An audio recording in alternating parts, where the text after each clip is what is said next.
ധ്യാനം ഒരിക്കലും കിട്ടുമെന്ന് വിചാരിച്ചിരുന്നില്ല.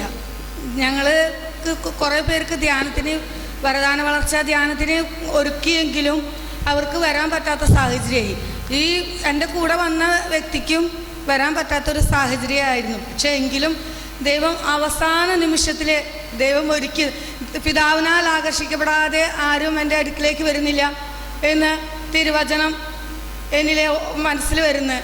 ആ വചനത്തിൻ്റെതായിരിക്കാം ദൈവം ഞങ്ങളെ തിരഞ്ഞെടുത്ത് പ്രത്യേകമായി ഒരുക്കി ഈ ധ്യാനത്തിൽ ഞങ്ങളതിനെ അത്രയും അനുഗ്രഹങ്ങൾ വർഷിച്ചു. എന്താണ് കൃപയെന്നും എന്താണ് ദൈവസ്നേഹമെന്നും ദൈവനീതിയെന്നും ഒക്കെ പറഞ്ഞ് ഞങ്ങൾക്ക് ഇപ്പോഴും ആ സഹനത്തിൻ്റെ ക്ലാസ് വളരെയധികം എന്നെ സ്പർശിച്ച ഒരു എന്താണ്, സഹനങ്ങളെ എങ്ങനെ കൃപകളാക്കി മാറ്റാം, ഈശോയെ സമാശ്വസിപ്പിക്കുകയാണ് ചെയ്യുന്നത്, ആ ഭക്തസ്ത്രീകളുടെ ഗണത്തിലേക്ക് ഞങ്ങളെ കൂട്ടിച്ചേർക്കുകയാണ് ചെയ്യുന്നത് എന്നുള്ള ബോധ്യം ഞങ്ങൾക്ക് കിട്ടി. അപ്പോൾ ഞാൻ ഭയങ്കര സന്തോഷത്തിലാണ്. അത് എത്ര സഹനം കിട്ടിയാലും എത്ര കുരിശ് കിട്ടിയാലും അത് മേടിക്കാനുള്ളൊരു ഇത്.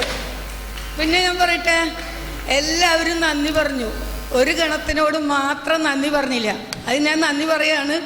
ഞങ്ങൾ ഈ 8 ദിവസം ഇവിടെ ഞങ്ങൾ ഇരുന്ന് ധ്യാനം കൂടുമ്പോൾ ഭക്ഷണം, ചായ, പലഹാരം, എല്ലാ സാധനങ്ങളും കൃത്യസമയത്ത് ഒരുക്കി തന്ന് ഞങ്ങളെ. അപ്പോൾ ഒരു പാട്ട് പാടാ, റെഡിയല്ലേ? Praise praise praise the lord, praise praise praise the lord. ആരാണ് അവിടെ പോകുന്നേ? ആരാണ് അവിടെ പോകുന്നേ? ഫരിസേയൻ പോകുന്നു. എന്താണ് ഫരിസേയ ഓടുന്നേ? ക്രിസ്തു ശിഷ്യർ പിന്നാലെ, ക്രിസ്തു ശിഷ്യർ പിന്നാലെ.